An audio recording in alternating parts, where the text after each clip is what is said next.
Dan berlaku Syekhul Islam.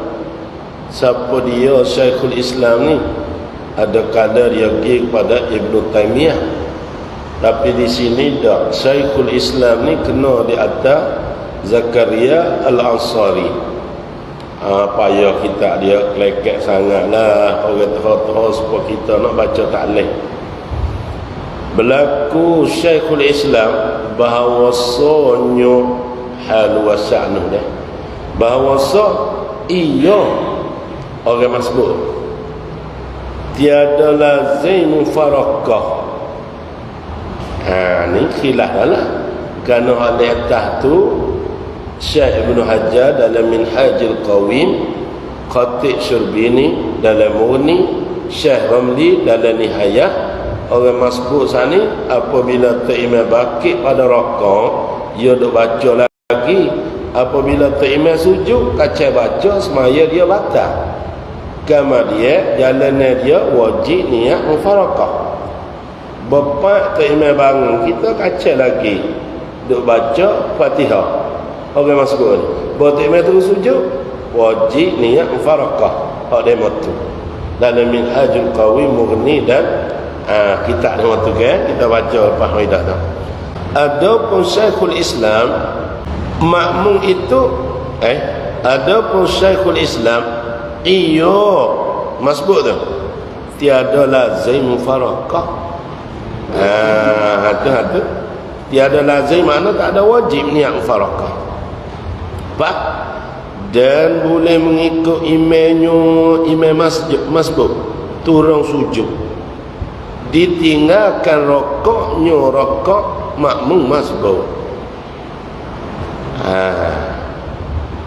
Tu kalau Syekhul Islam. Apabila berlaku itu, kita tak suk lagi, tak ada tamam Fatihah, tu imam tidak.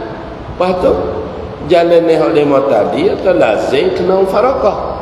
Hak dia yang kata tak lazim, tak mesti. Pak kita turun imam turun sujud,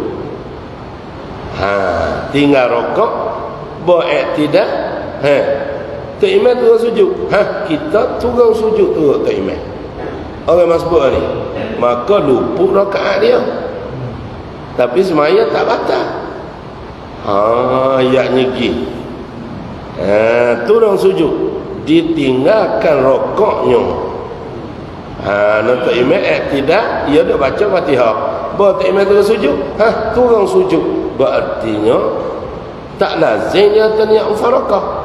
Ni fiqh buat. Maka mafhum kalam Syekhul Islam, apa kita seru kita tak faham ibarat gitu.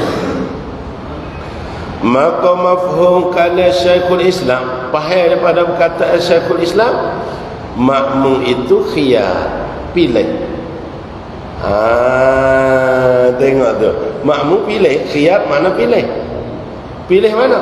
Antara niat mufarakah dan antara tinggalkan aturan semaya dirinya makmum masbuk. Tinggal aturan semaya diri. Dan iyo masbuk ni mengikut ke imamnya, imam masbuk ni turun sujud, ya wi jalan pilih. Kalau gitu khiyar, itu pendapat Syekhul Islam. Mengikut Ibn Hajar, mengikut Khatib Syurbini, mengikut Syekh Ramli, lazim niat mufarakah. Lucu semaya tak batal mufarakah. Mari dia ya tak lazim, tak mesti mufarakah. Pilih antara mufarakah dengan ikut di mana imam berada. Kalau tak imam sujud, kita turun sujud. Faham di sini rakaat saat ni kita terucuk lucu rakaat ni, tapi semaya tak batal.